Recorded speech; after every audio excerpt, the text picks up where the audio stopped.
네, 이 시간도 이렇게 신년 특별 집회 첫 주 네 번째 시간 허락하신 하나님 아버지께 감사를 드립니다. 추운 날씨 가운데 이렇게 본당에는 몇 분 모이실 수 없지만 추위를 뚫고 우리 장로님 멀리서도 이렇게 오셨네요. 네, 이렇게 멀리서 오셨고 또 저 멀리서 우리 집사님 지하철 타고 1시간 오신 것 같은데 2시간입니까? 네. 어제도 오셔서 아멘 아멘 하셔서 말씀 전하는 종에게 힘을 주시고, 네. 뭐 그렇다고 아멘을 더 크게 하시라는 말씀은 아닙니다. 네. 우리 가정에 계시는 우리 성도님들도 오늘 또 주께서 주시는 말씀의 은혜를 사모하시고요. 우리 한번 따라하겠습니다. 말씀 통해서 은혜 받으시기 바랍니다. 예, 우리 자기 자신에게 또는 옆에 계신 분들에게. 그래서 은혜는 무엇인가? 주의 말씀 듣고 마음이 뜨거워지는 것, 이게 은혜라고 말씀을 드렸습니다. 잘 깨닫게 될 때 성령께서 그 말씀 안에 기쁨을 발견하게 하시고, 하나님께서 나를 이렇게 사랑하셨는가, 그 거룩하시고 존귀하신 하나님이 나를 위하여 베푸신 은혜가 이렇게 크다는 말인가. 그래서 내가 그 하나님을 위하여, 나의 주님을 위하여 어떻게 살아야 될까, 이런 깨달음을 주시는 것이 바로 하나님 성령께서 우리에게 주시는 은혜입니다. 자, 예전에 한 4, 50년 전만 해도 각 가정의 중심은 아버지였습니다. 그래서 우리 온유가 들으면 깜짝 놀랄 만한 소리겠는데, 저녁 시간이 다 되어서 보통 그 4, 50년 전에는 어머니가 부엌에 들어가서 저녁 준비를 하셨죠. 그래서 밥상을 다 차려놔도 아버지가 어디 가갖고 또는 들에 나가서 늦게 돌아오시거나 업무차 나갔다가 조금 집에 늦게 돌아오시면 아버지가 별다른 연락이 없으면 아버지 오실 때까지 밥상 앞에 앉아 있든지 다른 일 하든지 밥은 차려졌는데 먹을 수가 없었습니다. 왜냐하면 아버지 권위 때문에, 감히 아버지가 안 오셨는데 자녀들이 먼저 밥을 먹는다. 그 당시에는 있을 수가 없는 얘기였습니다. 그리고 아버지가 이렇게 수저를 드시기 전에 자녀가 수저를 들고 먼저 먹는 일은 있을 수도 없죠. 뿐만 아니라 그 당시는 대다수가 가난하던 시절이라 삼시세끼를 다 쌀밥을 먹지 못하던 시대입니다. 그래서 대다수의 집은 명절 때나 쌀밥을 먹지, 보통 경우에는 이렇게 쌀 보리 이렇게 섞어서 먹었잖아요. 거기다 구황작물인 감자도 넣고 고구마도 넣고 이렇게 해서 밥을 먹고 그랬는데, 오직 아버지 밥 공기에만 쌀밥을 이렇게 퍼주었어요. 어머니가. 이제 그 전부터 그렇게 이제 내려왔겠죠. 그런데 아버지가 드시는 양보다 조금 이렇게 많이 풉니다. 고봉으로. 그리고 이 아버지가 같이 식사를 하다가 한 절반쯤 잡수고, 보통은 그 집에 막내에게 그 밥을 줍니다. 어리니까. 이게 막내는 지 있는 밥 이렇게 잘 먹는 둥 마는 둥 이렇게 하고 있다가, 평소 아버지가 여기 옛날 밥그릇, 이런 밥그릇에 고봉으로 이렇게 올라가서 푸잖아요. 고봉으로 올라간 거 밑에 조금 더 드시면 나를 주시더라, 이 생각을 하고서 아버지가 저기까지 언제 잡수나 그것만 쳐다보고 있다가 아버지가 주시면 맛있게 먹던 그런 아이들, 아이가 하나밖에 없으면 첫째가 그랬겠고, 또 둘째가 낳았는데 나이 차이가 많이 나면 둘째에게 주었었고. 네. 어떻게 우리 권 집사님 제 얘기가 맞습니까? 어땠습니까? 우리 동네만 그랬나요? 예, 저도 그렇죠. 꼭 집어서 뭐라고 말하기는 어렵지만, 그런 시절을 살았습니다. 그런 시절을. 그러니까 그때만 해도 모든 것의 중심이 누구였습니까? 그 집에 아버지. 그런데 이제 어느 시점인가부터 가정의 중심이 이제 아이들로 바뀌게 되었습니다. 그래서 아버지가 일찍 들어오든 멀든 애들이 배고프다 그러면 그게 이제 저녁 시간이에요. 그 다음에 반찬도 그래서 이제 주부들이 힘들죠. 남편 좋아하는 반찬 해야 되고, 애들이 좋아하는 햄, 계란 이런 거, 소세지 이런 거 만들어야 되니까. 그래서 반찬을 만드는 것도 다 애들 중심이고, 또 가족들이 어디 이제 놀러 간다 그래도 아버지가 등산을 아무리 좋아한다고 그래도 소용없습니다. 애들이 수영장 가자 그러면 이미 결정은 난 거예요. 자, 여러분, 옛날식으로 아버지 중심의 가정으로 유지되는 그런 것이 더 좋습니까? 어린아이들 중심으로 가정이 돌아가는 것이 좋습니까? 아무 상관없어요. 네. 그 시대에 따라서 아무 상관없는 거예요. 네. 그 40-50년 전에는 그런 유교 문화의 전통으로 그렇게 살아가는 것이 하나도 이상하지 않았고, 요즘은 부모들이 가정의 자녀들을 중심으로 먹는 거, 여행뿐만 아니라 돈을 쓰는 것도 마찬가지죠. 요즘 사교육을 안 하면 공부를 시킬 수가 없습니다. 그래서 부모님들이 버는 수입 중에 대다수는 아이들 교육비, 그 다음에 이제 주거비 뭐 이런 데로 이제 제일 많이 나가는 게 가장 현재의 실상이죠. 네. 자, 뭐래도 상관이 없습니다. 제가 이 말씀을 드리는 건, 가정에서 아버지가 중심이 될 수도 있고, 아이가 중심이 될 수도 있습니다. 그런데 성경은 이 세상에서의 중심은 사람이 아니고 하나님이라고 말씀하고 있습니다. 여러분, 성경에서 모든 세상의 중심은 사람이 아니고 하나님이다 이렇게 말씀하실 때, 그 얘기를 들을 때 사람들이 기분이 나빠야 정상입니까? 너무나 당연한 말씀이라고 생각을 해야 그게 정상입니까? 그렇죠. 너무나 당연해야 당연한 말씀이다. 이게 정상입니다. 왜냐하면 하나님만 계셨고 아무것도 지음받기 전에 홀로 하나님이 모든 것을 지으셨고 섭리하시고 통치하시는 주권의 왕이시기 때문에 그렇습니다. 믿지 않는 세상 사람들은 뭐라고 말하죠? 만약에 신이 계시다면 사람을 위한 신이어야 한다. 사람을 위한 종교여야 한다. 그 말이 사람을 위한 종교여야 된다. 그 말이 사람을 위한 신이어야 된다는 말과 똑같은 얘기입니다. 이해가 되시죠? 예. 그래서 보통 학교에 선생님들이 주일날 학교 와라 그랬는데 애가 학교 안 오고 교회 갑니다. 그럼 월요일날 만나서 그러죠. 왜 안 왔어? 그럼 저는 교회 가서 예배 드리느라고 주일날은 못 옵니다. 그러면 대부분의 믿음 없는 선생님들이 뭐라고 그래요? 야, 종교 생활은 자기 할 일 다 하고 남는 여가 시간에 하는 거지. 할 일 있는데 교회를 왜 간단 말이냐. 다음부터는 그렇게 하지 마라. 그렇게 얘기를 합니다. 믿지 않는 사람들은. 믿지 않는 사람들은요, 종교가 있다면 사람을 위한 종교, 하나님이 계시다면 사람의 유익을 위한 신이어야 한다. 그렇게 생각하는 거예요. 그래서 만약에 신의 존재가 있다면 사람의 행복, 그 다음에 소원 성취를 돕는 그런 나를 돕는 하나님, 나를 돕는 나를 도와주시는 분 정도로 이렇게 생각하고 대다수의 사람들이 종교를 찾는 것이죠. 이게 다 이방 종교의 특징입니다. 그래서 소원 성취의 도량 그렇게 써놨죠. 다른 종교들 가서 기도하고 정성을 들이면 자기가 원하는 것을 다 이루어 줄 것처럼 그렇게 생각을 하고 이 신을 찾아가서 빌기도 하고 저 신을 찾아가서 빌기도 하고 그렇게 사는 것이죠. 그러나 성경은 명백히 말씀하십니다. 모든 것의 중심은 사람이 아니라 하나님이시고 천지만물을 지으시고 인생을 지으신 것도 하나님께서 당신의 영광을 위해서이며 특별히 죄인을 구원하신 것도 하나님의 영광을 위해서 죄인을 구원하셨다라고 성경은 누누이 말씀하고 있습니다. 그러니 구원받은 하나님의 백성들은 정말 나를 구원하신 은혜에 비추어 어떻게 살아야 되는가? 하나님의 영광을 위해 살아가는 것이 너무나 마땅하다는 것을 우리가 항상 기억을 해야 됩니다. 우리가 3일 동안 계속 공부했지만 하나님만 홀로 계셨고 인간이 하나님을 대항하여 범죄하였고 하나님의 법대로 하면 다 지옥 가야 되는데 그 중에 구원할 자를 주권적으로 하나님이 택하셨고 이제 구원해 내신다라는 걸 이미 예전에 다 배웠지만 이번 주제에 따라 오늘 또 공부를 우리가 계속해 나갈 것입니다.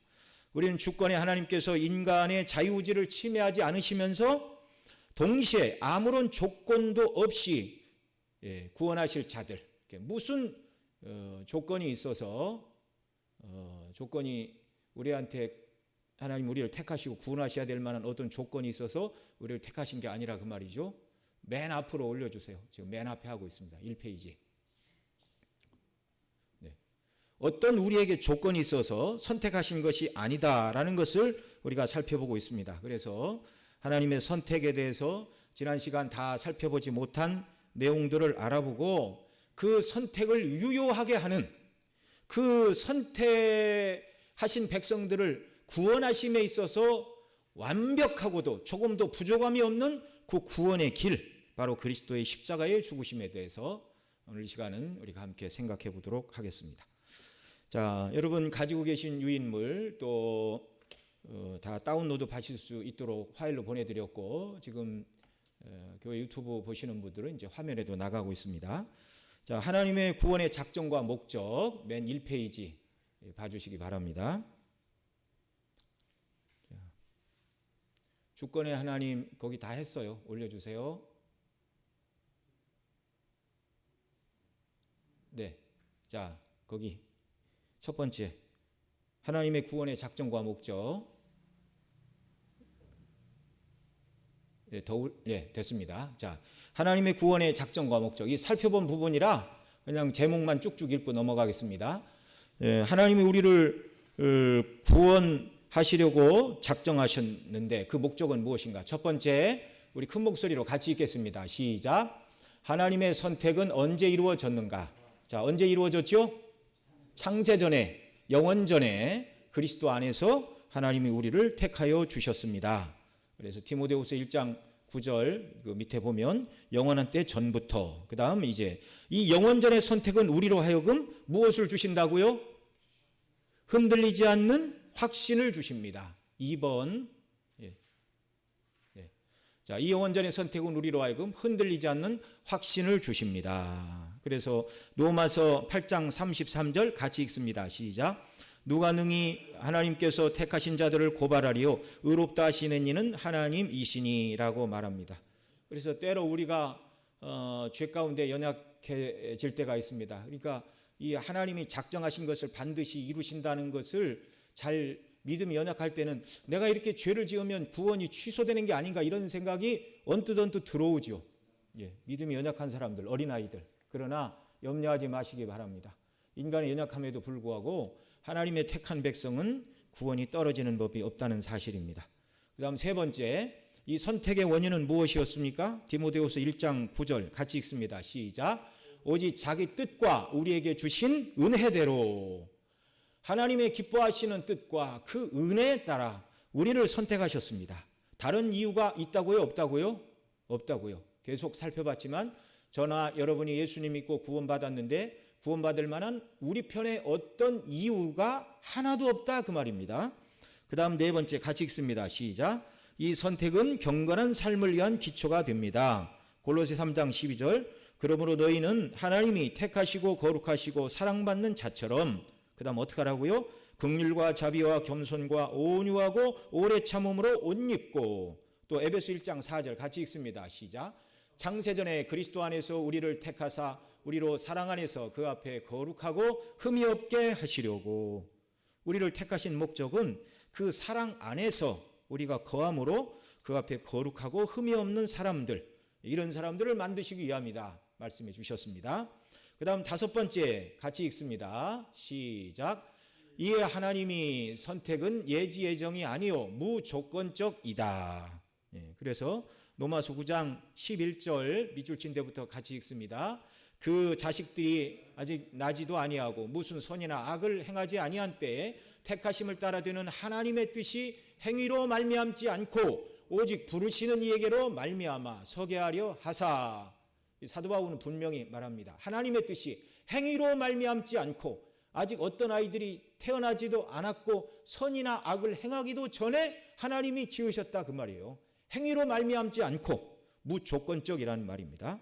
자, 그 다음 여섯 번째 같이 읽습니다. 시작. 또한 야곱을 선택하시면 야곱의 모든 후손을 선택하시는 민족적인 선택도 아닙니다. 그래서 거기 밑줄 친 9절, 이스라엘에게서 난 자들이 다 이스라엘이 아니오. 또 아브라함의 씨가 다 그 자녀가 아니로다. 아브라함에게 이삭보다 먼저 이스마엘이 있었습니다. 그 다음에 이삭을 낳고도 다른 여러 자녀를 낳았다고 성경이 말하죠. 그 중에 하나 이삭만 참 씨였고, 이삭이 낳은 에서와 야곱 중에 야곱만 하나님이 택하셨고, 또 야곱 이스라엘 그 후손들 중에 모든 사람들이 다 하나님의 백성은 아니라는 것입니다.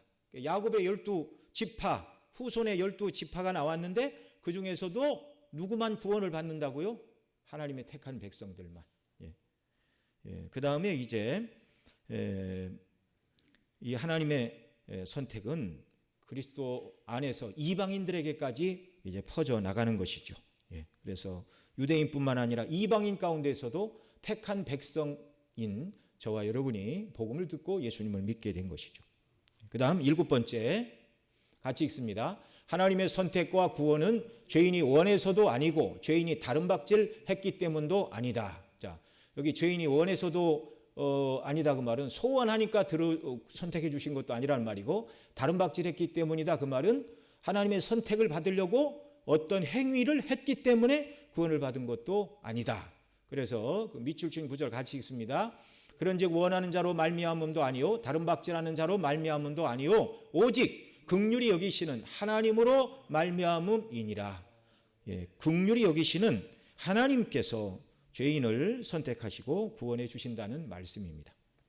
자, 이제 택함 받지 못한 사람들이 있다 그 말이죠. 선택이라는 말이 일부만 택함을 받았고 선택받지 못한 사람이 있다는 것을 전제한 말이라고 말씀을 드렸습니다. 그 다음 크게 두 번째, 선택받지 못한 사람들에게 나타나는 결과는 무엇으로 나타난다고요?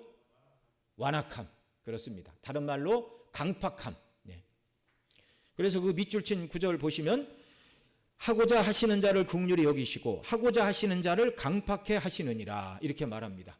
그런데 이 강팍해 한다는 말은 하나님께서 택하지 않은 백성들의 마음을 하나님께서 더 나쁘게 만드신다 그 말이 아니라 은혜를 주시지 않고 내버려 두신다는 말이에요.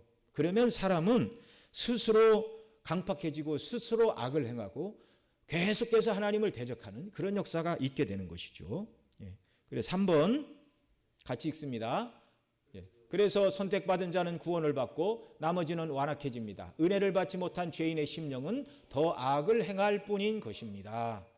그래서 베드로전서 2장 8절을 보면 저희가 말씀을 순종치 아니함으로 넘어지나니 이는 저희를 이렇게 정하신 것이니라. 아멘.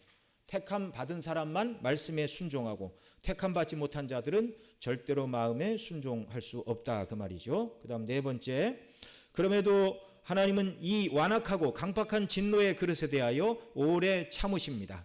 그러니 불순종한 악한 자들은 어떤 말로도 자기의 악행에 대하여 핑계댈 수 없는 것이란 말이죠. 자, 이제 그 다음 이제 두 가지 의문, 여기서부터는 이제 지난 시간에 다루지 않았던 내용들인데 여기는 이제 다 보겠습니다. 자, 이 선택과 유기에 대하여 의문을 제기하며 하나님을 불공정한 분이요 죄의 창시자로 만든다고 이의를 제기합니다. 성경과 다른 이의를 제기하는 사람들이 있습니다. 그러면서 뭐라고 말하는가? 첫 번째로 과연 하나님은 공정하신가? 이렇게 사람들이 묻는다 그 말이에요. 어떤 사람들은 주권자이신 하나님이 자신이 만든 피조물에게 허물을 찾을 수 있는가라고 질문을 합니다.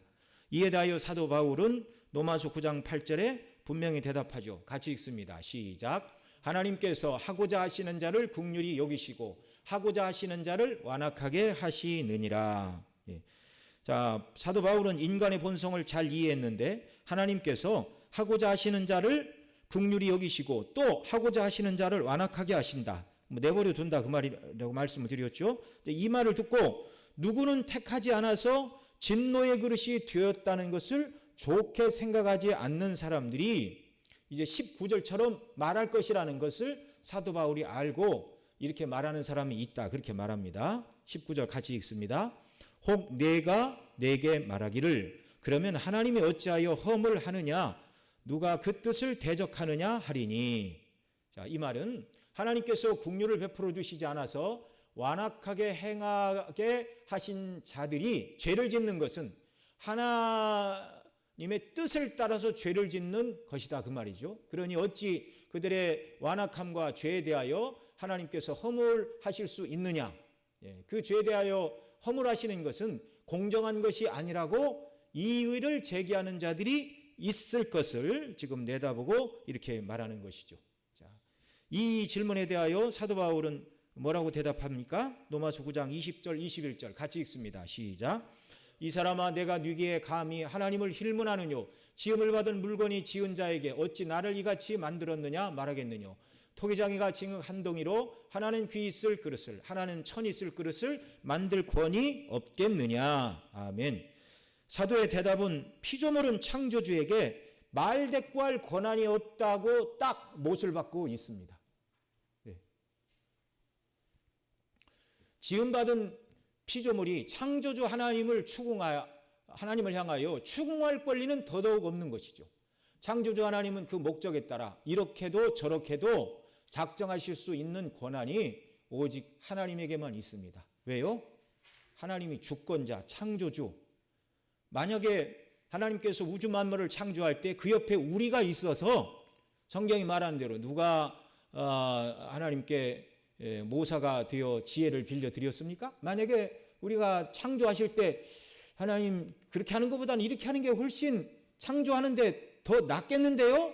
뭐 이런 식의 지혜를 우리가 빌려드렸다면 하나님 저 사람만 택할 게 아니라 누구도 택하고 어떻게 하는 게 옳지 않겠습니까? 이렇게 참견할 권리라도 주어지겠지만 피조물로서는 하나님의 행하시는 일에 대하여 하나님께 대하여 따지고 들 수 없다는 것입니다. 사실 모든 죄인은 그 죄로 인하여 하나님의 영원한 진노와 심판을 받아야 마땅한 자들입니다. 당위성으로 따진다면 인생은 모두가 죄인. 그 다음에 죄인이기 때문에 어디를 가야 된다고요? 지옥 형벌에 다 떨어져야 마땅한 것입니다. 그게 당위성이에요. 당위성. 다른 얘기를 할 수가 없어요. 그들 중에 하나님께서 멸하시기를 기뻐하지 않으시고 어떤 사람은 긍휼의 그릇으로 택하시고 어떤 사람은 내버려 두시오 죄 가운데 하나님을 대적하고 완악하고 강폭하게 내버려 두셨다고 그것이 하나님의 책임은 아닙니다. 인격을 가진 사람이 스스로 선택한 길이죠. 하나님을 향하여 왜 우리를 택하지 않았습니까? 그래서 죄를 짓습니다. 이렇게 하나님을 향하여 힐문할 수 없다는 말입니다. 이 놀라운 진리는 하나님을 향하여 분노를 일으키는 원인으로 삼을 것이 아니라 하나님께서 영원한 지옥의 멸망과 형벌로부터 받아야 할 영원한 지옥의 멸망과 형벌을 받아야 할 우리에게 내려주신 긍휼에 대하여 겸손히 감사로 무릎을 꿇고 이런 죄인을 구원해 주시니 하나님 감사해야 됩니다. 그렇게 받아야 하는 것입니다. 다른 얘기를 하면 안 돼요. 집에서도 앞서 말씀을 드렸잖아요. 아버지만 쌀밥을 먹는다고 어느 아들이나 딸이 왜 아버지만 쌀밥을 먹습니까? 요즘 같으면 그러겠죠. 항상 쌀밥을 자녀들에게 먼저 줬으니까. 그러나 40-50년 전 을에 그러려니 생각하는 시대의 자녀들은요. 그런 말을 할 수가 없었어요. 그냥 그 시대는 그 옛말 유교에 제하자 유구 무언이다 그러잖아요. 아랫사람은 윗사람이 잘못을 행해도 윤리적으로 잘못했다 할지라도 자식이 아버지의 그런 윤리적으로 불합리한 일이 있어도 따지고 들면 안 된다. 그게 가르치는 것이 유교 문화권이었습니다. 사람들 사이에 그렇다면 뭐 군대에서도 그렇죠. 하급자가 상급자의 하는 말이나 행동이 좀 사람의 마음에 들지 않게 그런다 할지라도 감히 사람 사이에서도 하급자가 상급자를 향하여 왜 그런 말을 하십니까? 물론 요즘 군대는 아마 다를 것입니다. 다를 것입니다. 민주화가 되어서.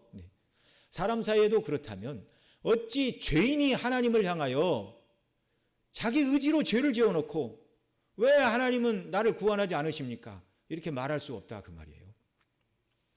그러나 구원받은 사람들은 구원해 주신 은혜에 대하여 감사하고 기뻐할 것밖에 없는 것입니다. 자, 그러면 여러분 죄의 책임은 누구에게 있습니까? 하나님에게 있습니까? 사람에게 있습니까? 사람에게 있죠. 그 내용입니다. 하나님께서 택하지 않으셔서 완악하여 지고 죄를 짓는다면 하나님께서 그것을 책망하시면 안 되는 것 아닌가? 그런 하나님을 나는 이해할 수 없다고 말하는 사람들이 있습니다. 첫째, 하나님께서 일부 사람들에게 받으시는 이 중상모략에 대하여 그리스도인들은 하나님을 방어하기란 전적으로 어렵습니다. 믿음이 없는 사람들을 어떻게 설득을 시켜요? 그러나 하나님을 조롱하는 어리석은 자들은 책망을 받을 것입니다. 구원의 은혜에 감사한 성도들은 한 사람도 여기에 포함되지 않습니다. 여러분, 성경을 보면 구원받은 다윗 비롯한 하나님의 사람들이 왜 하나님 나만 구원해 주셨습니까? 라고 어디 하나님을 원망하는 구절이 한 구절이라도 있던가요? 없습니다. 나 같은 죄인 괴수에게 베푸신 하나님의 은혜라고 말하지, 어찌 구원받은 사람이 나만 구원해 주셨냐고 어떻게 그런 말을 해요? 있을 수가 없는 말이죠.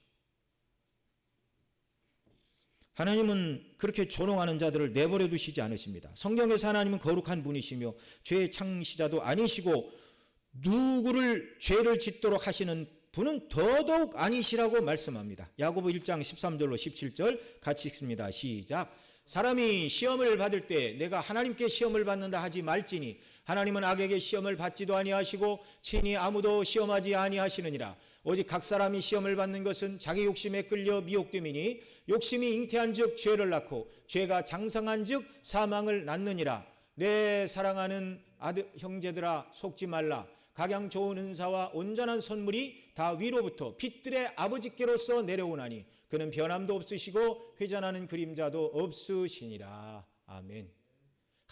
항상 여상하신 그 하나님은 좋은 것들만 주시지 악으로 시험하시는 분은 아니라고 너무나 명백하게 야고보 사도가 말하고 있습니다.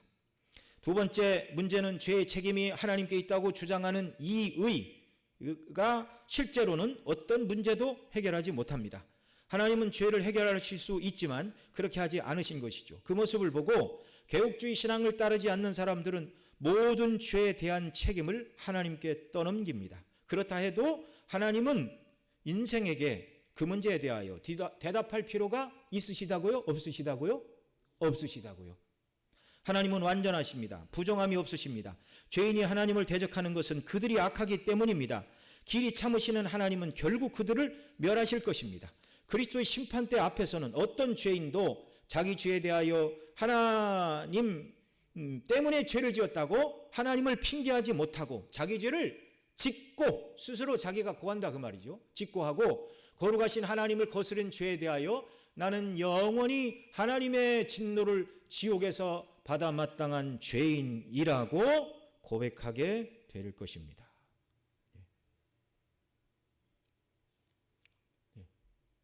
그래서 구원받아 천국에 간 사람은 어찌하여 나 같은 죄인을 구원하여 주십니까?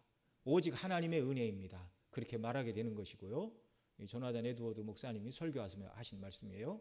또 지옥에 간 사람도 하나님을 향하여 나를 왜 지옥에 보냅니까? 그렇게 하지 못하고 영적인 지각이 확 열려 거룩하신 하나님 앞에서 자기가 죄인이라는 것을 깨닫고 나는 지옥에 와야 마땅한 죄인이라는 것을 하나님 앞에 고백하지 않을 수 없죠. 그러나 그 고통이 너무나 크기 때문에 슬피 울며 이를 갈미 있으리라 이렇게 말합니다.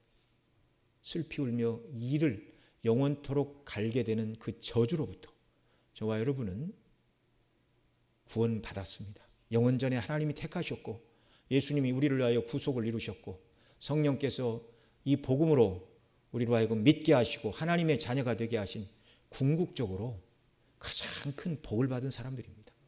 이것이 감사한 일입니다.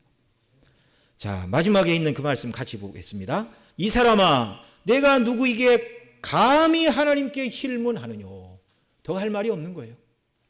자, 적용한 질문 1번 다음 구절들을 근거로 질문에 답하시오. 에베소 1장 12절 같이 읽습니다. 이는 그리스도 안에서 전부터 바라던 우리로 그의 영광의 찬송이 되게 하려 하심이니라. 아멘.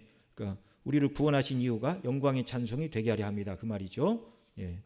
자, 그러니까 우리를 구원하시고 택하신 목적이 무엇인가를 생각하고 이 구절들을 읽으시기 바랍니다. 에베소 2장 10절 시작.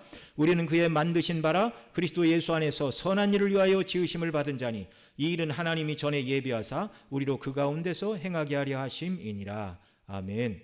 하나님 우리를 왜 만드신 바라 왜 자녀로 만들어 주셨나? 그리스도 안에서 선한 일을 위하여 지으셨다. 요한복음 15장 16절 같이 읽습니다. 시작. 너희가 나를 택한 것이 아니오 내가 너희를 택하여 세웠나니 이는 너희로 가서 과실을 맺게 하고 또 너희 과실이 항상 있게 하여 내 이름으로 아버지께 무엇을 구하든지 다 받게 하려 함이니라. 우리를 구원하신 목적, 하나님이 원하시는 과실을 맺는 사람들 되라고 구원해 주셨다. 말씀합니다. 빌립보서 2장 12절 13절 그러므로 나의 사랑하는 자들아 너희가 나 있을 때뿐 아니라 더욱 지금 나 없을 때에도 항상 복종하여 두렵고 떨림으로 너희 구원을 이루라. 너희 안에서 행하시는 이는 하나님이시니 자기의 기쁘신 뜻을 위하여 너희로 소원을 두고 행하게 하시나니. 아멘. 하나님의 기뻐하시는 뜻에 소원을 두고 살게 하신다 말씀이죠. 데살로니가 후서 2장 13절 14절 우리 김진성 집사님 마이크를 대고 크게 읽어주시기 바랍니다. 우리 같이 읽습니다. 시작. 주의 사랑하는 형제들아 우리가 항상 너희를 위하여 마땅히 하나님께 감사할 것은 하나님이 처음부터 너희를 택하사 성령의 거룩하게 하심과 진리를 믿음으로 구원을 얻게 하심이니 이를 위하여 우리 복음으로 너희를 부르사 우리 주 예수 그리스도의 영광을 얻게 하려 하심이니라. 아멘. 예. 너희를 택하사 성령의 거룩하게 하심과 진리를 믿음으로 구원을 얻게 하심이니 복음으로 부르사 그리스도의 영광을 얻게 하려 하심이라. 자, 첫 번째 문제 같이 읽습니다. 하나님의 선택은 하나님과의 동행을 등한시 여기는 핑계거리가 됩니까? 아니면 오히려 그것이 하나님과 동행하게 하는 기초가 되는 것입니까? 기초라고 성경은 가르치고 있어요. 너희를 택한 목적은 너희가 나와 동행하고 내가 원하는 열매, 내가 원하는 선한 일, 내가 원하는 뜻을 이루는 것이 내가 너희를 택하였고 구원한 목적이다. 하나님은 계속 말씀하십니다. 구원받은 성도들이 구원받았으니 내 맘대로 살겠습니다. 그건 이제 구원파 이단이 되는 거예요. 그 다음 두 번째 문제. 신자들은 그저 믿기로 정해진 사람들입니까? 아니면 선한 행위를 통해 하나님을 영화롭게 하도록 정해진 사람들입니까? 두 번째죠. 그냥 믿고 믿은 다음에 내 맘대로 사는 것이 아니라 믿은 이후에는 하나님의 영광을 위하여 사는 사람들로. 그래서 그리스도의 가장 보배로운 피로 값주고 저와 여러분을 사내셨습니다. 여러분 예수님의 보배 피보다 더 귀한 것은 없는 줄 믿으시기 바랍니다. 왜요? 세상에 뭐가 귀해요? 세상은 금이 귀하고 은이 귀해요. 그렇죠? 눈에 보이는 것으로. 그런데 그건 다 광물 덩어리고 인격도 없고 그걸 주면 물건을 바꿀 수 있을지 모르지만 다 불타버리고 말 것입니다. 그런데 예수님은 참 사람이세요. 죄가 없는 참 사람. 귀합니까? 안 귀합니까? 귀하지요. 여러분 이 세상에서 죄 없는 사람을 귀하게 여기는 그런 사회가 공정한 사회입니다. 죄 없는 사람은 귀하죠. 아무도 예수님 이외에는 그런 사람을 우리가 볼 수가 없어요. 더군다나 그분은 하나님의 아들이십니다. 그러니 더 귀하죠. 그분이 우리를 위하여 당신의 보배 피를 흘리셨고 그 피는 모든 믿는 자들의 죄를 구원하고 영원한 지옥 형벌의 고통을 예수님이 피 흘려 죽으심으로 다 담당해내신 거예요. 그러니 예수님의 보배 피보다 믿는 우리에게는 더 귀한 게 있습니까? 없습니까? 없어요. 그러니까 가장 존귀한 사랑을 우리가 입은 거예요. 가장 귀한 선물인 그리스도를 하나님이 우리에게 내어주시고 우리를 구원해 주신 거예요. 여러분 우리가 그 비싼 시계는 몇백만 원도 한다고 그러던데 몇백만 원짜리 시계를 어디 목욕탕 가서 끌어놓고 오는 사람 있습니까? 없습니까? 없어요. 우리 목사님 그러시죠? 비싼 만년필은 안 잊어버린다고. 네. 싸구려는 막 집어던지는데 누가 하나 50만 원짜리 선물해 주면 이건 잃어버릴 수가 없어요. 왜요? 비싼 거라는 의식이 항상 있기 때문에 비싼 건 비싼 대접을 해줍니다. 잃어버리지 않고 함부로 쓰지 않고 중요할 때. 여러분 그리스도의 피가 얼마나 귀합니까? 주님이 우리에게 얼마나 존귀합니까? 주님이 얼마나 존귀하신 분인가를 우리가 항상 기억하고 살아간다면 그냥 풀어져서 내 마음대로 하고 싶은 대로 죄 지으며 살아갈 수가 없는 거예요. 이게 복음의 영광입니다. 우리는 날마다 기도해야 돼요. 하나님 아버지 성령이시여 우리가 받은 구원, 나를 구원하시기 위하여 아버지께서 내어주신 존귀한 그리스도, 그분이 흘리신 피가 얼마나 귀하고 존귀한가를 제가 확실히 알게 해주십시오. 성령의 역사로 이것을 확실히 알게 되면 그 은혜에 보답하며 살까요? 죄를 지으며 살까요? 그 은혜에 보답하며 살게 되는 것입니다. 하나님께 우리가 이런 은혜를 구해야 돼요. 그런데 성도는 구원받았으니 지옥 갈 걱정은 하지 말고 이제는 당신이 원하는 대로 인생을 즐기며 살아도 된다, 이렇게 가르치는 사람들이 있습니다. 그 구원파 이단입니다. 왜 성경을 가르치다 맙니까? 세 번째, 당신은 선한 행위로 하나님께 영광을 돌리고 있습니까? 거긴 제가 답을 안 달아놨어요. 자, 당신은 선한 행위로 하나님께 영광을 돌리고 있습니까? 그러려고 애를 쓰고 있습니다. 하나님 보시기에는 부족하지만 날마다 저와 여러분이 이 길로 나가야 할 줄로 믿습니다. 그러니까 아침에 일어나서 한번 생각을 하고, 아침에 너무 바빠서 생각을 못했다면 자기 전이라도 내가 오늘 하나님 영광을 위하여 살았는가, 내가 사람들을 만나서 한 말, 행동한 일들, 이것이 하나님의 영광을 위한 일이었는가, 이런 것들을 우리가 생각하며, 가정에서도 마찬가지죠. 가족들을 사랑으로 대하고 하나님의 영광을 위하여 자녀를 기르고 믿음으로 세워가는 이런 역사들이 우리 가정과 우리가 속한 사회, 직장, 또 우리 교회를 통하여 주께서 이런 영광을 받아주시기를 바랍니다. 두 번째, 로마서 9장에서 바울은 하나님의 선택과 완악하게 하심을 지지하며 활기차게 논쟁을 합니다. 그런데 일부 사람들은 하나님의 선택이 하나님의 예지에 의존한다고 말합니다. 즉 하나님께서는 누가 자신을 믿고자 나아올지 아시기 때문에 그들을 택했다는 말입니다. 이건 선택이 아니라고 말씀을 드렸죠. 자, 사도 바울은 이런 추론을 어떻게 반박하는지 로마서 9장 10절 13절 같이 읽습니다. 시작. 이뿐 아니라 또한 리브가가 우리 조상 이삭 한 사람으로 말미암아 잉태하였는데 그 자식들이 아직 나지도 아니하고 무슨 선이나 악을 행하지도 아니한 때에 택하심을 따라 되는 하나님의 뜻이 행위로 말미암지 않고 오직 부르시는 이에게로 말미암아 서게 하려 하사 리브가에게 이르시되 큰 자가 어린 자를 섬기리라 하셨나니. 아멘. 선택은 조건이 없다고 거듭거듭 우리가 지금 살펴보고 있습니다. 무조건적인 선택. 나지도 아니하고 선이나 악을 행하지도 아니하는 때에 하나님의 뜻이 행위로 말미암지 않고, 사도가 이 말을 하고 싶어서 지금 에서와 야곱이 태어나기 전에 큰 자가 어린 자를 섬기리라는 말씀, 구약을 인용하고 있는 것입니다. 자, 하나님께서는 언제 야곱을 택하셨고 에서를 거절하셨죠? 그들이 나지도 아니하고 무슨 선이나 악을 행하지도 아니한 때. 당신의 선한 행위는 당신의 구원과 어떤 관계가 있습니까? 전혀 관계가 없습니다. 하나님의 주권적인 은혜로 국률하심을 입었습니다. 그러니 감사하고 찬송하고 영광을 돌리며 살아야 하는 것입니다. 크게 세 번째, 성경 안에 답이 주어짐에도 불구하고 신자들은 때때로 어떻게 성경의 진리들에 대하여 이의를 계속 제기할 수 있기 때문입니까?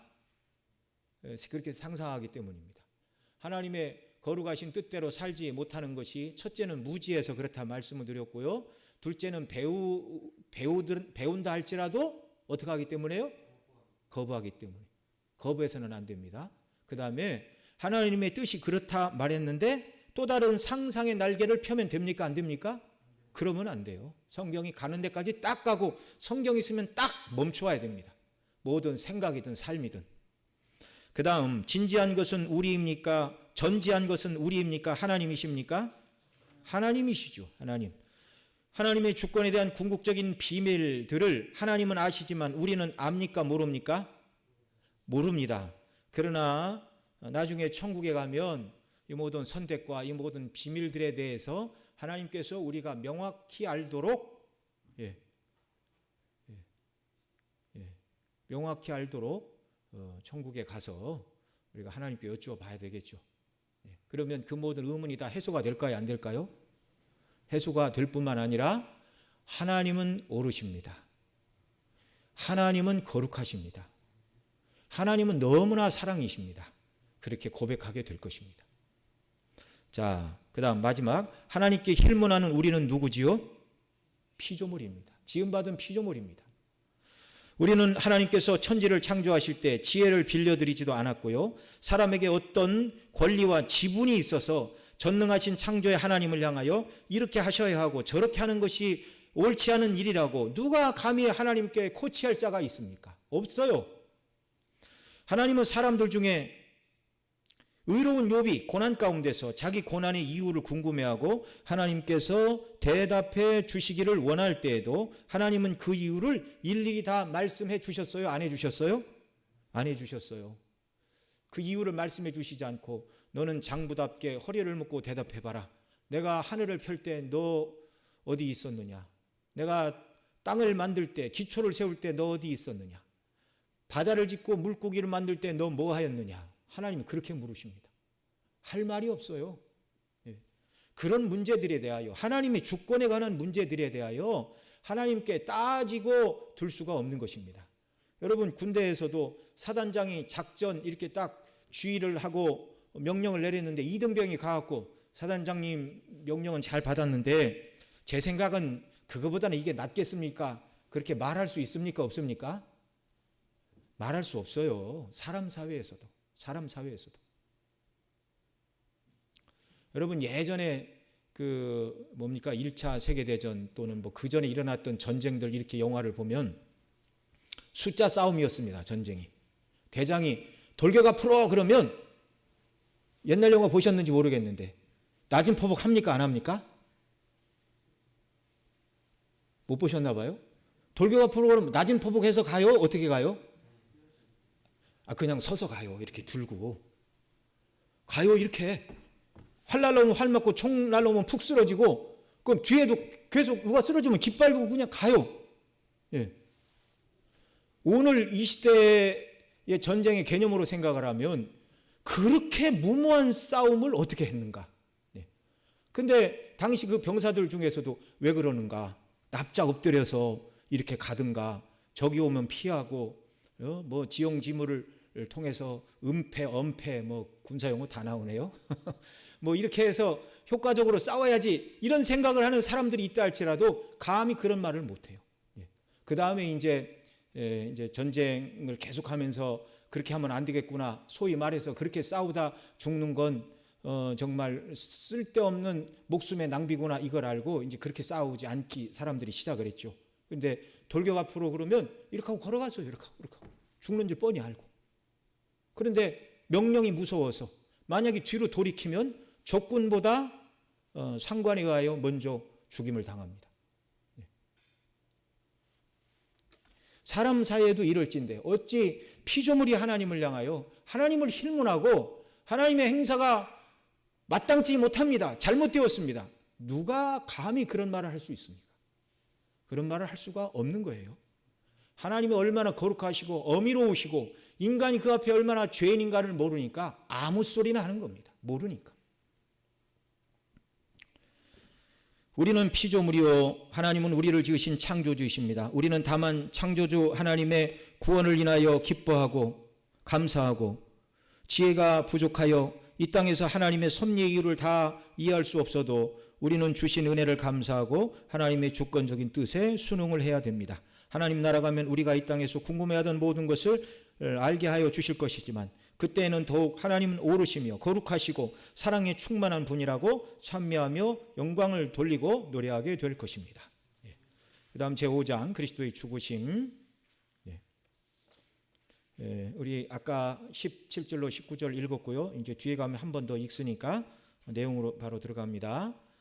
개혁주의 신앙에 일반적으로 동의하는 사람들도 그리스도께서 모든 사람을 위해 죽으신 것이 아니라고 가르치는 제한 속죄는 받아들이기를 어려워합니다. 제한 속죄라는 개혁주의 개념을 알려고도 하지 않고 어떻게 그런 말이 있느냐라고 아예 생각하기도 싫어하고 정말 뒷전에 놓는 사람들이 없지 않아 있습니다.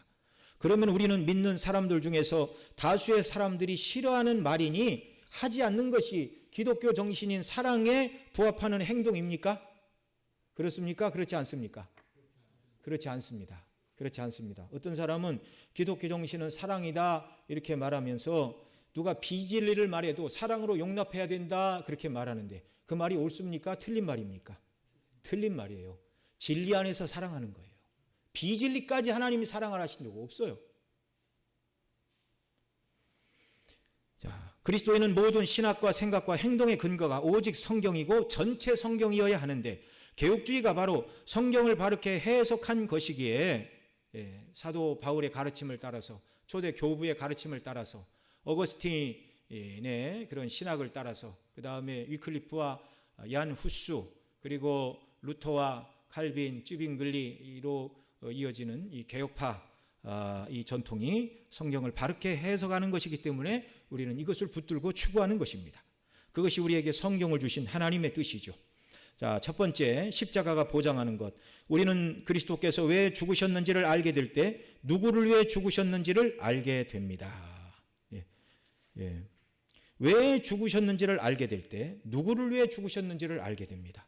그러니까 왜 죽으셨는지가 훨씬 중요한 문제라는 것이죠. 왜 죽으셨는지를 알게 되면 누구를 위해 죽으셨는가가 나온다 그 말이죠.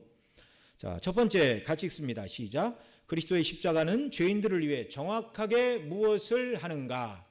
자, 이 질문에 보통 두 가지로 대답을 하죠. 첫 번째, 이건 개혁주의가 아닌 일반 알미니안 사람들이 하는 대답입니다. 대다수의 답은 십자가는 모든 사람을 구원하는 무엇을 창조한다고 말한다고요? 가능성을 창조한다. 이것은 개혁주의가 아닌 알미니안을 비롯한 로마교가 이렇게 가르칩니다. 그러니까 예수님 믿는 것은 은혜의 시작이고, 그것은 이제 처음 믿을 때 개종 칭의이고 의롭다 할 때 받는 칭의가 다르다 이렇게 말하고, 하나님의 심판대 앞에서 비로소 의롭다고 칭한다고 유보적 칭의를 말하기도 하고, 이런 사람들이 많아요. 그러니까 예수님의 십자가 그것만 가지고는, 그것을 믿는 것만 가지고는 완전히 구원받지 못하고, 구원받을 가능성, 하나님과의 관계의 끈이 열렸다 그 정도입니다. 이제 하나님의 말씀을 들을 수 있고 순종할 수 있는 시작이 되었으니 지금부터 열심히 노력해서 구원을 받아야 된다 이렇게 말하는 것이 그리스도의 십자가가 구원의 가능성을 창조한 것이다 이렇게 말하는 개혁주의 신학과 다른 내용을 말하는 사람들 이렇게 말합니다. 어디 가서 누가 이런 얘기를 하는 소리를 방송으로 하거나 어디 갔는데 누가 이런 강연을 하면 못 들어본 참 그 대단한 발견을 누가 했거나 그러면 안 되고요. 그런 말 하면 우리는 귀를 닫아야 됩니다. 얼른 나와야 됩니다. TV에서 어떤 설교자가 나와서 그리스도의 십자가는 그것 자체로는 우리가 구원받는 것이 아니고 구원의 가능성을 시작하는 것입니다. 누가 이렇게 얘기를 하면 더 이상 그런 얘기는 들으면 안 되는 거예요. 영혼에 해악을 끼치는 겁니다. 이들은 구원을 그리스도의 십자가에만 돌리는 것이 아니라 믿기로 선택한 사람 자신에게도 구원의 공로를 돌리기 때문에 이게 잘못된 것입니다. 그러나 성경적인 대답은 십자가는 그리스도를 믿는 사람들을 실제로 어떻게 한다고요? 구원하신다고요. 십자가만이 구원하신다고요. 로마서 5장 17절로 19절에서 바울은 사람이 믿기로 선택한 것이 구원을 주는 것이 아니라 오직 십자가만이 실제로 구원한다는 사실을 보여주기 위하여 첫사람 아담과 마지막 아담 그리스도 사이에 몇 가지를 대비하여 설명을 하고 있습니다. 우리 한번 같이 그 말씀 더 읽습니다. 시작. 한 사람의 범죄를 인하여 사망이 그 한 사람으로 말미암아 왕노릇하였은즉 더욱 은혜와 의의 선물을 넘치게 받는 자들이 한 분 예수 그리스도로 말미암아 생명 안에서 왕노릇하리로다. 그런즉 한 범죄로 많은 사람이 정죄에 이른 것 같이 의의 한 행동으로 말미암아 많은 사람이 의롭다 하심을 받아 생명에 이르렀느니라. 한 사람이 순종치 아니함으로 많은 사람이 죄인이 된 것 같이 한 사람의 순종하심으로 많은 사람이 의인이 되리라. 아멘. 십자가로 말미암아 택함 받은 백성이 의인이 된다, 구원받는다라고 끝난 사건이라고 말씀하고 있어요. 그래서 아담은 하나님께 어떻게 했어요? 불순종했어요. 그래서 정죄에 이르렀고 그 후손에게 그 원죄를 전가를 하였고 모든 인류가 사망에 이르게 되었습니다. 그런데 그리스도는 하나님의 뜻에 완전히 순종하셨고 죄가 아닌 의를 창조하셨고 그 의를 믿는 후손들, 저와 여러분들에게 믿기만 하면, 예수님을 믿기만 하면 이 예수님이 이루신 의를 온통 우리 것으로 다 여겨주십니다. 그래서 믿는 자가 영생을 얻게 되는 것입니다. 그래서 믿는 자, 그 택함 받은 백성만 구원을 받는다고 제한속죄 교리를 여기서 우리가 말할 수 있는 것이죠. 아담은 범죄의 가능성을 보장한 것이 아니라 실제로 죄를 가지고 와 사망에 이르게 하였습니다. 여러분, 아담의 후손 중에 아담이 지은 죄가 아담의 후손들을 범죄할 가능성을 가지고 왔습니까? 완전히 죄의 모든 사람을 다 빠뜨렸습니까? 죄 다 빠뜨렸죠.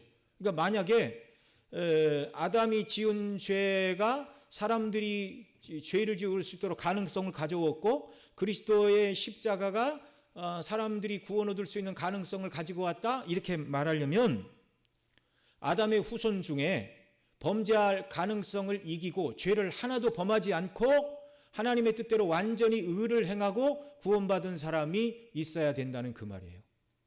그런데 그런 사람이 없잖아요. 아담의 범죄 안에서 모든 인류가 완전히 죄를 짓고 사망에 이미 처하였다고 성경은 선언합니다. 의인은 없나니 하나도 없다. 그래서 사도 바울은 아담의 후손은 모두가 정죄에 이르렀다고 선언하고 있습니다. 마찬가지로 예수 그리스도의 순종과 대속의 십자가를 통하여 택한 백성의 구원의 가능성을 주는 것이 아니라 그 예수님을 믿는 자들을, 믿는 죄인들의 구원을 완벽하게 보장을 합니다. 많은 사람이 의롭다 하심을 받아 생명에 이르렀느니라. 과거형으로 말하고 있어요. 많은 사람이 예수님을 믿음으로 생명에 이르렀다. 믿음으로 이르렀다. 많은 사람이 그 예수님을 믿고 열심히 의를 행하여 구원에 이르렀다, 이렇게 말하지 않고 많은 사람이 그 예수님을 믿음으로 말미암아 의롭다 하심을 받아 생명에 이르렀다. 구원의 조건은 무엇밖에 없다고요? 예수님을 믿는 믿음. 그런데 그 믿음도 하나님의 선물입니다. 그러니까 정확히 말하면 구원의 조건은 그리스도의 십자가입니다.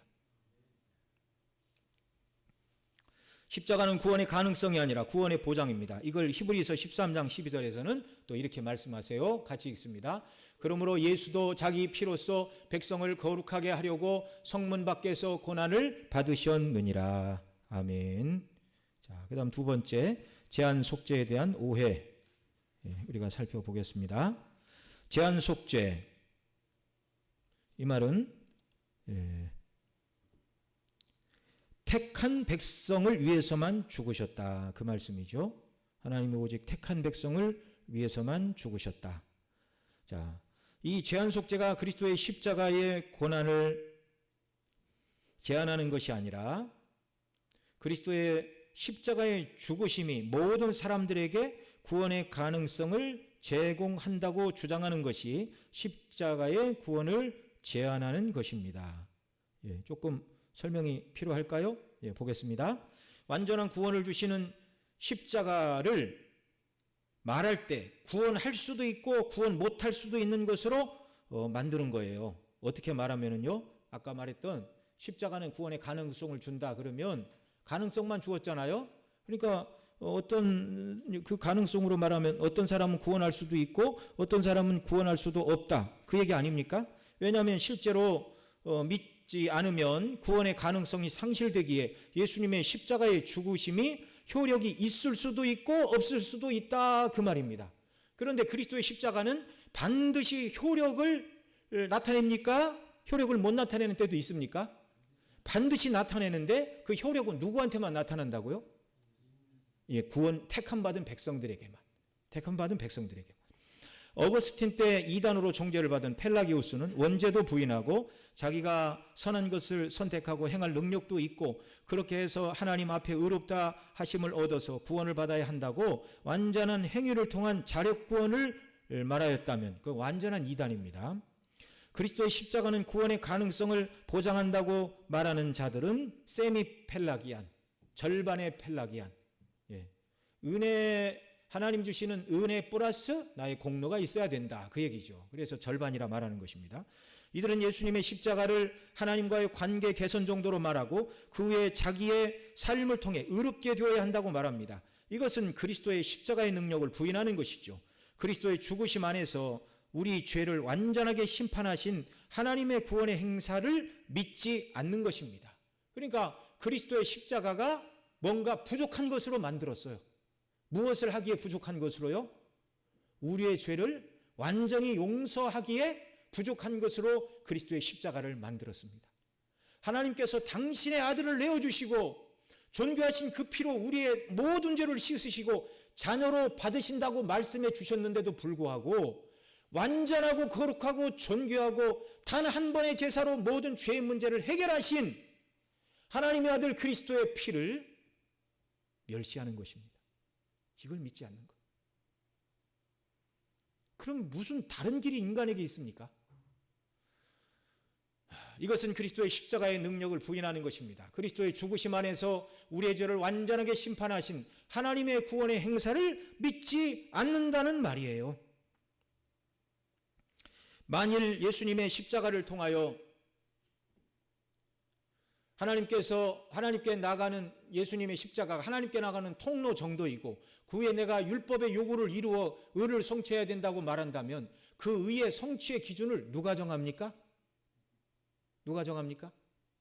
성경에 예수님 믿는 것만으로 안 되고 그 다음에 만약에 예수님 안 믿으면 100% 의를 행해야 구원을 받는다. 그런데 만약에 예수님을 믿는 사람은 믿는 것만으로 안 되고 100%는 아니어도 얼마 정도 의를 행해야 하나님 구원해 주실까요? 이런 식으로 생각을 한다면? 여러분 만약에 이건 그런 것이 아니고 가정이니까 한번 생각을 해보십시오. 가정이라고 생각을 하고 그리스도의 십자가의 공로 없이 구원받으려면 100% 죄가 하나도 없어야 돼요. 근데 그건 불가능한 일이잖아요. 네. 그런데 예수님 믿어서만 안 되고 인간이 행해야 될 의가 있어야 된다라고 그렇게 말한다면 그 의가 100%에 미치지 못한다 할지라도 몇 프로가 있어야 된다는 얘기입니까? 우리 옹겸이는 몇 프로 정도면 적당하다고 생각해요? 네, 생각.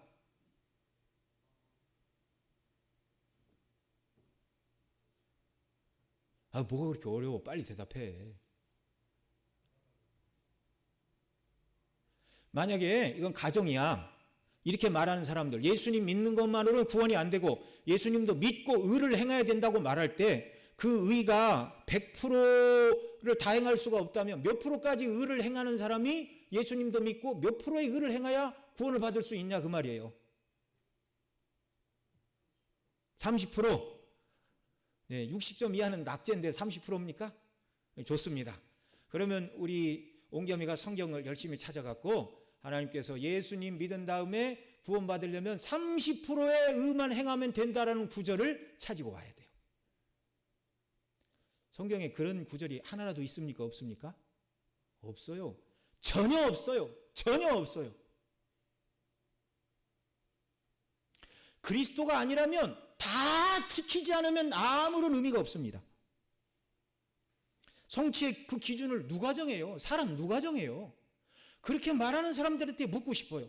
그러면 당신이 말하는 예수님 믿고 의롭다를 받으려면 의로운 행실이 있어야 된다고 말하는데 그 의의 행실의 기준은 도대체 누가 정하는 것이며 어디까지이고 얼마입니까? 한번 물어보고 싶어요.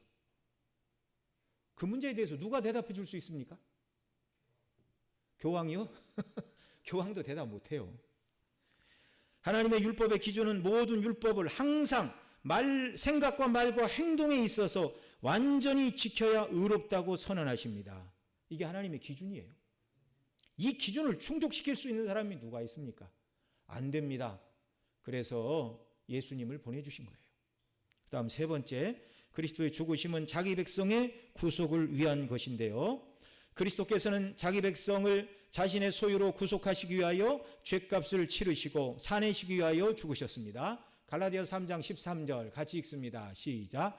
그리스도께서 우리를 위하여 저주를 받은 바 되사 율법의 저주에서 우리를 속량하셨으니 기록한 바 나무에 달린 자마다 저주 아래 있는 자라 하였음이니라. 그 다음 골로새서 1장 13절 14절 그가 우리를 흑암의 권세에서 건져내사 그의 사랑의 아들의 나라로 옮기셨으니 그 아들 안에서 우리가 구속 곧 죄사함을 얻었도다. 아멘. 그리스도의 십자가는 우리의 의의 가능성이 아니라 우리를 의롭게 하십니다. 단 하나의 우리가 의롭게 되는 하나의 원리입니다. 하나의 방식입니다. 하나의 길입니다.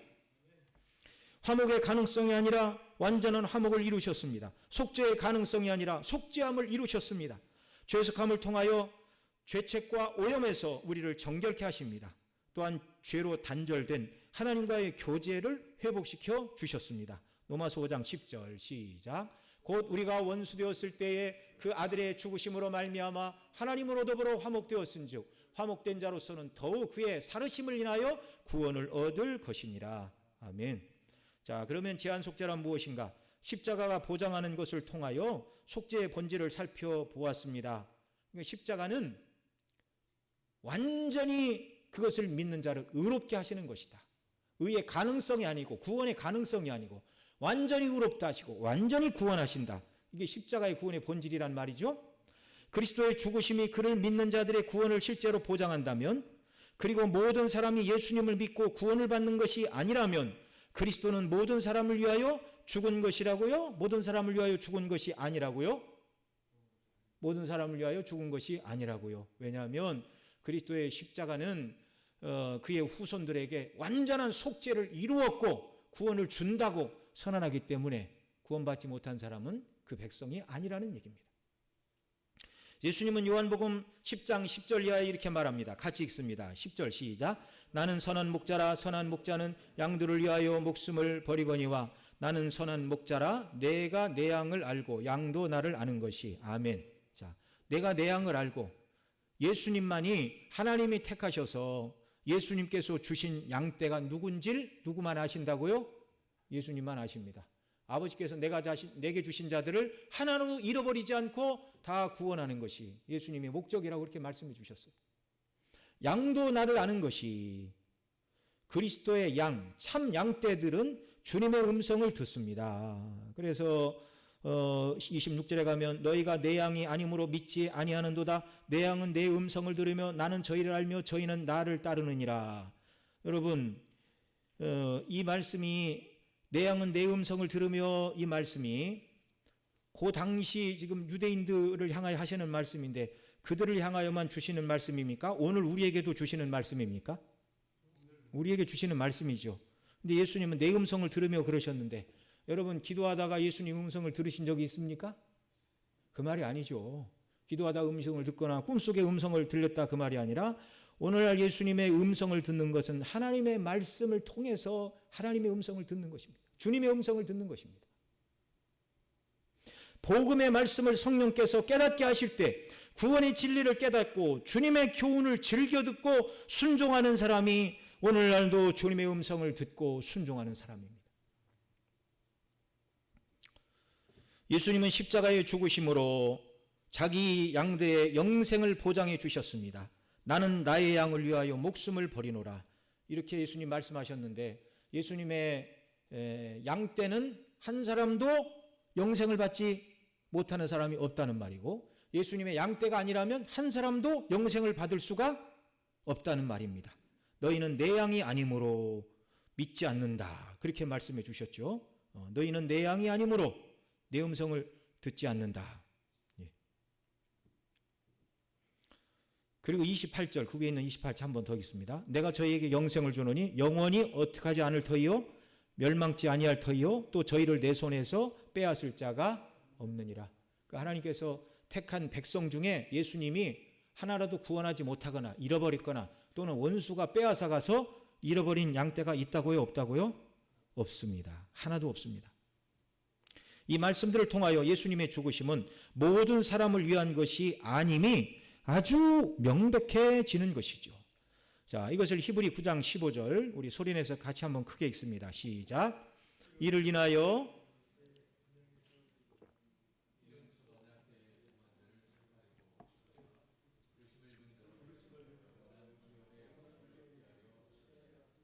아멘. 첫 언약 때 범한 죄를 속해라고. 첫 언약, 아담에게 맺으신 행위 언약이죠. 행위 언약을 지키지 못하고 범한 죄를 속하려고 주구사 부르심을 입은 자로 영원한 기업의 약속을 얻게 하시려고. 예수님이 누구를 위해서만 죽으셨다고요? 부르심을 입은 자들의 죄를 속하시려고. 그런데 부르심을 입은 자들은 유대인 가운데만 있는 것이 아니고 요한복음 11장 50절로 52절에 한 사람이 백성을 위하여 죽어서 온 민족이 망하지 않게 되는 것이 너희에게 유익한 줄을 생각지 아니하는도다. 이 대제사장의 한 말이에요. 예수님 한 사람을 이 명절에 죽이자.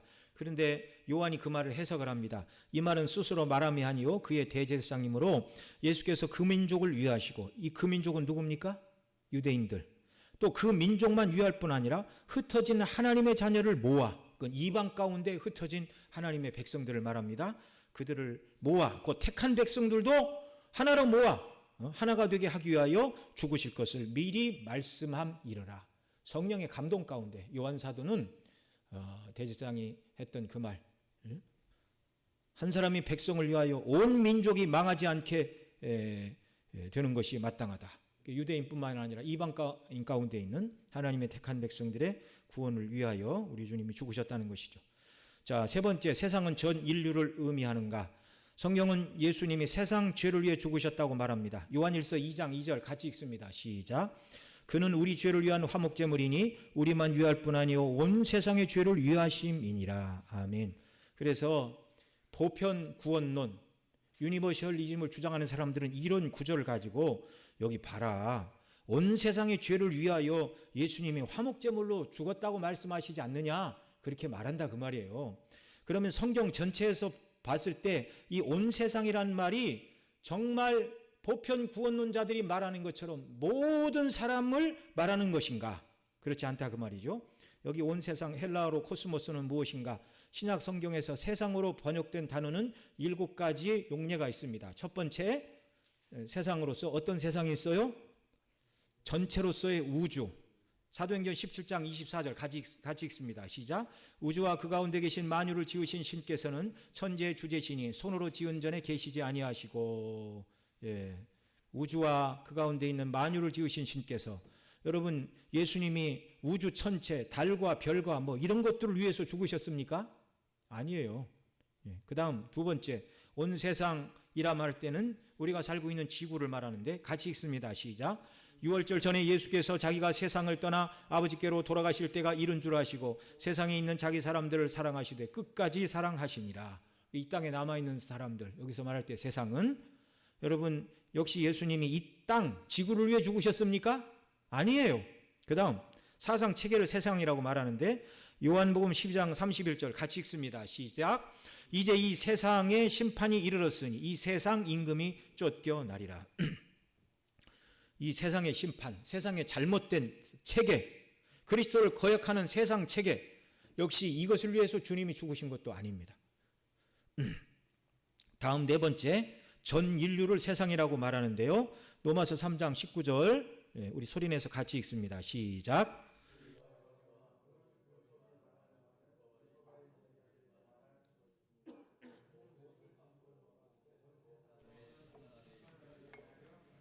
아멘. 여기서 모든 입을 막고 온 세상으로 하나님의 심판 아래 있게 하려 함이니라. 온 세상 사람들을 말하죠. 이들이 하나님의 율법 아래에서 심판을 받는다고 말씀합니다. 그러나 율법의 저주 아래 놓여 있는 세상 모든 사람들이 심판 아래 있지만 그들 모두를 구원한다고 성경은 말하지는 않아요. 그 다음 신자를 포함하지 않은 인류를 세상이라고 말하는데 요한복음 15장 18절 시작. 세상이 너희를 미워하면 너희보다 먼저 나를 미워한 줄 알라. 여기 예수님을 믿는 너희 곧 제자들과 세상을 구분해 말하고 있습니다. 여기서 말하는 세상은 예수님을 믿는 너희, 제자들을 미워하는 자들, 예수님 신자를 포함하지 않은 인류를 말하는 것이죠. 뭐 더더욱 이들을 위해 죽으신 것은 아닙니다. 여섯 번째, 유대인과 대조를 이루는 이방인을 세상이다 말하는데 저희의 넘어짐이 세상의 부요함이 되며 저희의 실패가 이방인의 부요함이 되거든 하물며 저희의 충만함이리요, 이렇게 말합니다. 그래서 세상이 저희의 넘어짐이 세상의 부요함이 되며, 그러니까 유대인이 넘어지는 것이 유대인이 아닌 세상 사람들의 부요함이 되며 저희의 실패, 유대인의 실패가 유대인의 부요함이 되거든, 이렇게 지금 설명하고 있죠. 그러니까 유대인이 아닌 이방인들을 여기서는 또 세상에다 이렇게 말했습니다. 일곱 번째, 같이 읽어봅니다. 시작. 하나님의 종말적이며 구속적인 계획의 빛 가운데 있는 인류. 요한복음 3장 16절 17절 같이 읽습니다. 하나님이 세상을 이처럼 사랑하사 독생자를 주셨으니 이는 저를 믿는 자마다 멸망치 않고 영생을 얻게 하려 하심이니라. 아멘. 자, 앞에는 하나님이 세상을 이처럼 사랑하사 그렇게 말해놓고 그 세상의 범주가 누구인지 뒤에서 설명을 해요. 독생자를 주셨으니, 그리고 누가 독생자를 믿는다고요? 이는 저를 믿는 자마다. 저를 믿는 자는 누굽니까? 택한 백성마다, 그 말이에요. 17절, 하나님이 그 아들을 세상에 보내신 것은 세상을 심판하려 하심이 아니요 저로 말미암아 세상이 구원을 받게 하려 하심이니라. 그러니까 17절에 들어있는 세상은 다 구원받아요. 그 세상은 누구라고요? 믿는 자들, 택함 받은 자들. 자, 세상을 다른 것은 사물이고 물질이고 이방인 뭐 그리스도의 원수 다 이런 것들이었는데 여기서 이 세상을 우리가 앞에서 요한일서 2장 2절에서 말한 그는 우리 죄를 위한 화목제물이니 우리만 위할 뿐 아니라 온 세상의 죄를 위함이라 라고 말하는 요한일서 2장 2절에 온 세상에 들어갈 만한 것은 두 가지예요. 첫 번째 4번의 세상이라고 하면 모든 사람이 바로 그 사람들이었죠. 만인구원설, 보편구원설이 되는데 그런데 주님의 말씀처럼 요한복음 10장에서 내 양이 아닌 자들은 내 말을 듣지 않고 또 예수님을 믿는 자들은 다 구원 얻는다 그러는데 구원받지 못하고 죽는 사람들이 있는 것으로 보아 모든 세상 사람 전부를 위해 예수님이 죽으신 것이 아니고 죽어가는 인류의 대다수는 예수님을 믿지 않고 죽죠. 그러니 요한일서 2장 2절에 온 세상은 7번의 인류 곧 하나님의 종말적이며 구속적인 계획의 빛 가운데 있는 택함 받은 백성들 저와 여러분만 위하여 예수님이 죽으셨다 그 말입니다. 그 다음 또 이 요한일서 2장 2절의 온 세상 표현만큼이나 또 논란이 되는 성경 구절이 디모데전서 2장 3절 4절입니다. 거기 같이 읽겠습니다.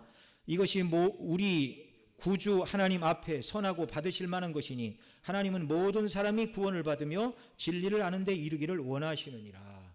그래서 이 보편 구원론자들은 또 이런 구절을 가지고 봐라. 여기서 모든 사람이 또 구원을 받기를 하나님이 원하신다고 하시지 않느냐 이렇게 주장한다 그 말이에요. 자, 여기 말하는 올은 전부를 뜻하는가? 그렇지 않죠. 하나님은 모든 사람이 구원받기를 원하시는데 아직은 여기 올을 모든 세상 사람이라고 말하면 하나님은 모든 사람이 다 구원받기를 원하는데 아직은 그렇지 못하다는 뜻이 되죠. 하나님은 원하셨는데 인간이 거절했다는 말이 되는 것입니다. 그러면 하나님께서 모든 것을 주관하신다는 말은 사실이 됩니까? 사실이 아닌 것이 됩니까? 사실이 아닌 것이 됩니다. 여기서 사용된 모든 헬라어로 파스는 세 가지 용어로 성경에서 사용이 되고 있는데요. 첫째, 예외 없는 특정 계층의 모든 구성원, 로마서 5장에서 말하는 것이고요. 두 번째, 과정법으로 특정 계층의 수많은 사람들, 모든 사람들이 제자들을 미워할 것이다. 모든 인류가 다 미워한 건 아니잖아요. 제자들을 미워하는 사람들만 있었습니다. 특정 부류, 그들을 모든 사람이라 이렇게 말하고 있어요. 그 다음 세 번째, 온갖 종류 또는 온갖 부류를 가리킬 때 모든이라는 말을 씁니다. 그래서 마태복음 4장 23절을 보면 천국 복음을 전파하시고 백성 중에 온갖 병과 온갖 약한 것을 고치시니, 여러분 예수님께 나온 병자들을 예수님이 고쳐주셨는데 전 세계에 있는 모든 병자들이 다 몰려왔습니까? 아니에요. 그 땅에 있던 일부 아팠던 몇몇 정도의 환자들, 그들을 고치셨습니다. 그럼에도 불구하고 온갖 병, 온갖 약한 것, 거기서 똑같이 파스라는 단어를 사용하고 있다 그 말입니다. 그래서 1번의 올은 앞서 지적한 대로 보편 구원론이 되니 틀린 말이고 2와 3의 올은 적절한 설명이 될 수 있습니다. 온갖 종류 모든 부류. 그래서 그 밑에 보면 성경이 말은 올은, 그러니까 이 전부는 누구냐면 특별한 인종이나 성별, 사회적 계층을 가리지 않는 복음과 일치를 하게 되는데요.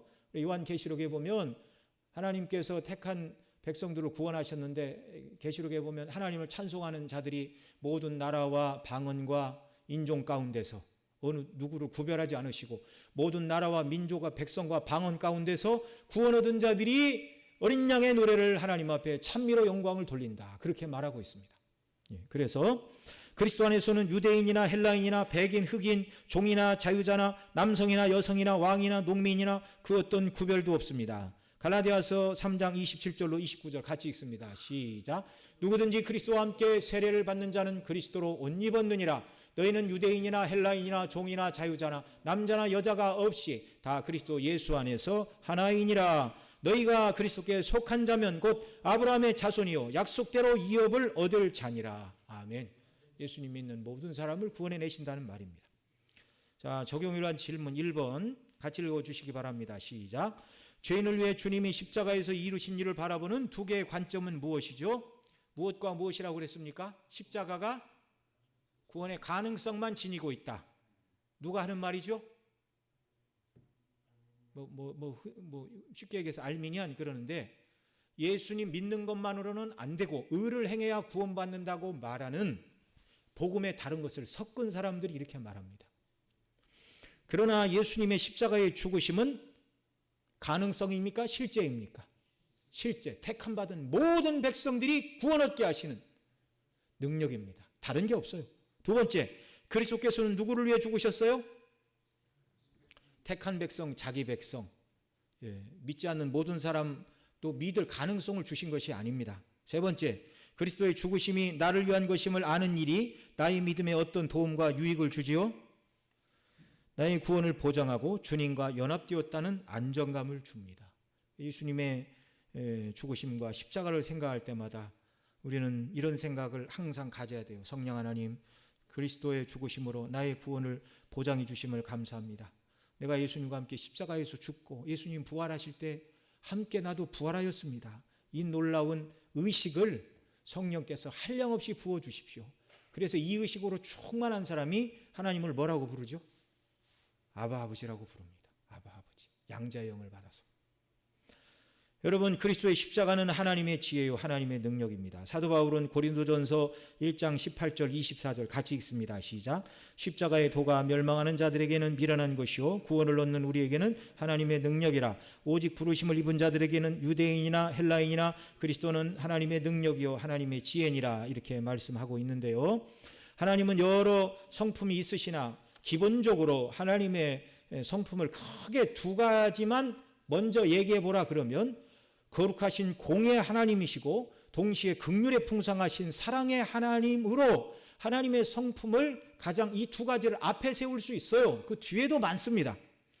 그래서 하나님은 죄인의 죄를 심판하시고 형벌을 내리셔야 하는 공의 하나님, 하나님은 자신의 거룩한 성품을 거슬러서 죄인을 죄 없다고 하실 수 없고 반드시 죄에 대한 책임을 물으셔야 됩니까? 묻지 않으셔도 됩니까? 물으셔야 돼요.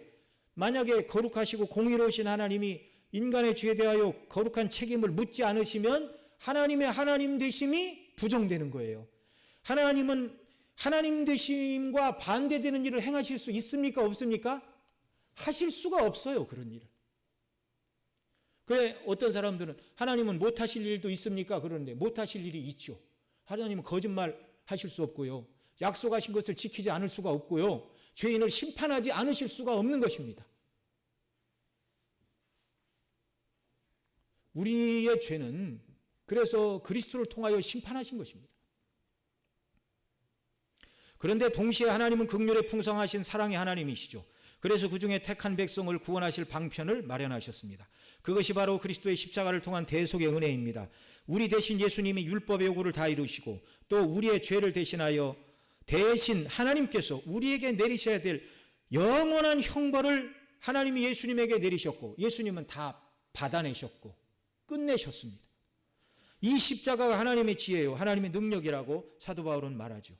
우리의 죄를 그리스도에게 전가하고 그리스도께서 이루신 의를 믿는 우리의 것으로 여겨주심으로 우리의 죄도 처리하시고 죄인된 우리를 구원하시는 그리스도의 십자가가 바로 하나님의 지혜입니다. 여러분, 누가 이 지혜를 하나님께 빌려드렸습니까? 아무도 이 지혜를 하나님께 빌려드린 존재가 없어요. 천국에서 하나님을 섬기는 천사들도 교회를 보고 하나님이 얼마나, 천사들도 이것이 다 드러나기 전까지는 궁금했던 거예요. 하나님, 저 죄인들을 어떻게 구원하시는가? 거룩하신 하나님이 죄인들을 심판하시지 않고는 구원하실 수 없는데 어떻게 구원하신다는 말인가? 그것이 바로 예수님을 통한 대속의 구원이라는 것을 깨닫게 될 때 하늘에 있는 천사들도 탐복하며 놀랄 수밖에 없는 것이죠. 어느 누구도 생각할 수 없는 구원의 방식입니다. 그래서 십자가는 하나님의 지혜입니다. 인생 중에 누가 이 지혜를 하나님께 빌려드렸죠?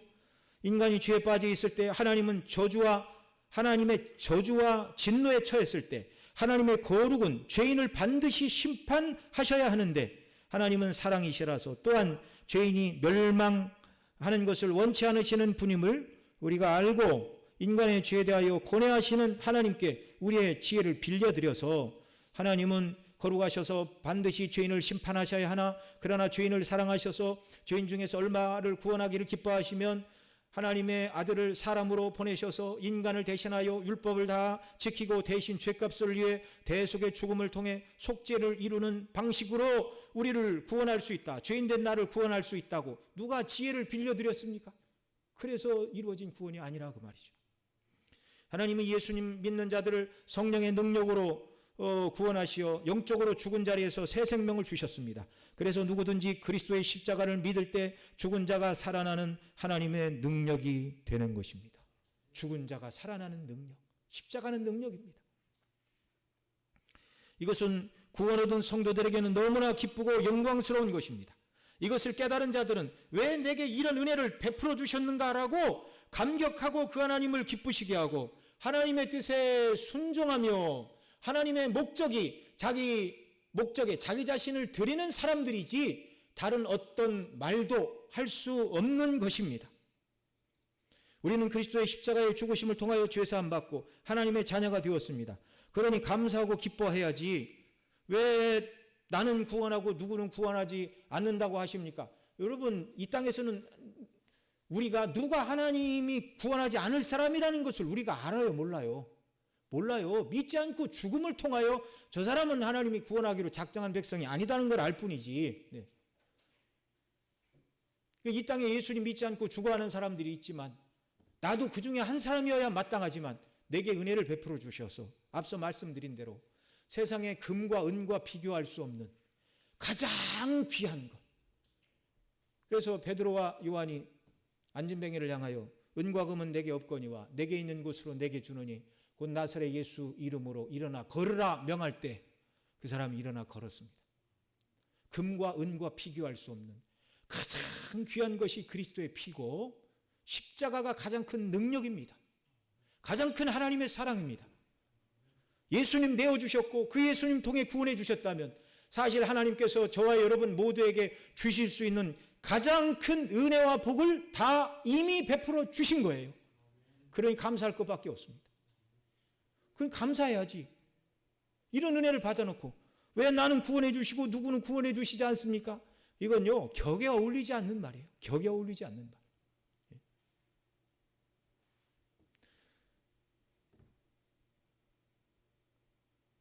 예를 들어서 학교 선생님이 나를 사랑해서 나만 데리고 가서 뭐 불쌍해서든지 사랑해서든지 옷 한 벌을 딱 사주면 감사합니다 그래야지.